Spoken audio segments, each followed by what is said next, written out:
शहर के सबसे पुराने और सुनसान हॉस्टल में कई सालों से एक बहुत बड़ा रहस्य दफन था।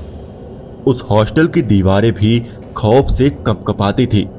कोई नहीं जानता था कि वहां रात को क्या होता है, लेकिन एक बात सब सुनते थे। रात के समय वहां से अजीब सी चीखें और रोने की आवाजें आती हैं। रजनी, जो अपनी पढ़ाई के लिए शहर आई थी, उसे इन कहानियों पर हंसी आती थी। उसे लगता था कि ये सब बस अफवाहें हैं, लेकिन उसका ये भरोसा जल्दी ही टूट गया।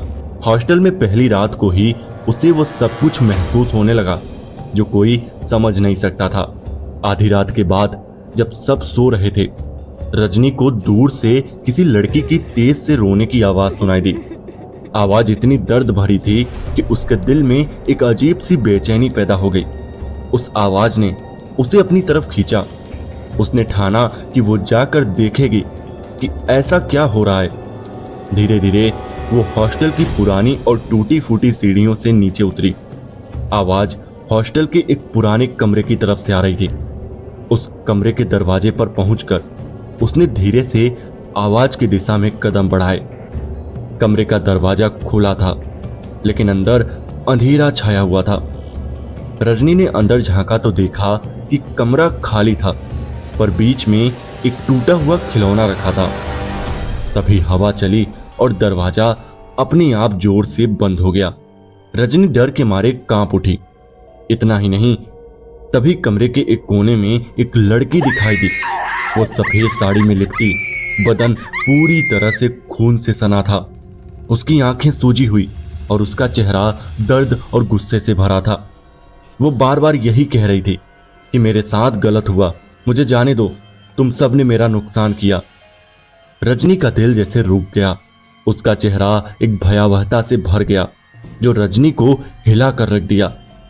रजनी ने हिम्मत जुटाई और कहा, तुम कौन हो? मुझे छोड़ दो प्लीज। लड़की ने आवाज में और भी गुस्सा भरते हुए कहा कि मैं प्रिया हूं, मेरी मौत का बदला मैं लेकर रहूंगी। तभी कमरे की बत्तियां अपने आप बुझ गई और हॉस्टल में घना सन्नाटा छा गया। रजनी ने भागने की कोशिश की, लेकिन उसके पैर मानो जमीन से जकड़ गए हों। कुछ देर बाद जब बत्तियां वापस जली तो रजनी खुद को हॉस्टल के मेन गेट के बाहर पाई, लेकिन हॉस्टल का रास्ता जैसे गायब हो गया था। वो घबराई हुई थी, लेकिन बाहर निकलने के अलावा उसके पास और कोई विकल्प नहीं था।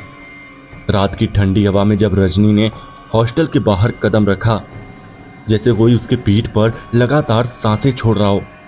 उसने पीछे मुड़कर देखा, लेकिन वहां कोई नहीं था। हर तरफ सिर्फ सन्नाटा और अंधेरा था।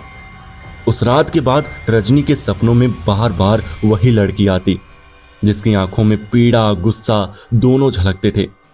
सपनों में वो बार बार रजनी से कहती, मेरा दर्द मत भूलना, मेरी कहानी सुनो। रजनी ने जब स्थानीय लोगों से प्रिया की कहानी पूछी तो पता चला 20 साल पहले यहीं पास के ही हॉस्पिटल में वो भर्ती थी। वो गर्भवती थी, लेकिन डॉक्टर्स की लापरवाही के कारण उसका और उसके बच्चे दोनों की मौत हो गई थी। उस हादसे के बाद प्रिया की आत्मा यहीं हॉस्टल में भटकती रही। कुछ लोगों का तो ये भी कहना था कि प्रिया ने कई लोगों की जान भी ले ली है, लेकिन रजनी की जिंदगी पूरी तरह बदल गई। वो न केवल हॉस्टल से दूर रहने लगी, बल्कि अपने अनुभवों को समझने के लिए कई किताबें पढ़ने लगी। उसे अब यकीन हो गया था कि कुछ घटनाएं इंसानी समझ से बाहर होती हैं, और अंत में उसने उस हॉस्टल को छोड़ दिया और कहीं दूर रहने का फैसला किया। तो दोस्तों, कैसी रही ये कहानी हमें कमेंट करके जरूर बताइएगा, और चैनल पर नए हैं तो चैनल को सब्सक्राइब करना मत भूलना। तो चलिए मिलते हैं ऐसी ही किसी और कहानी में, तब तक के लिए बाय।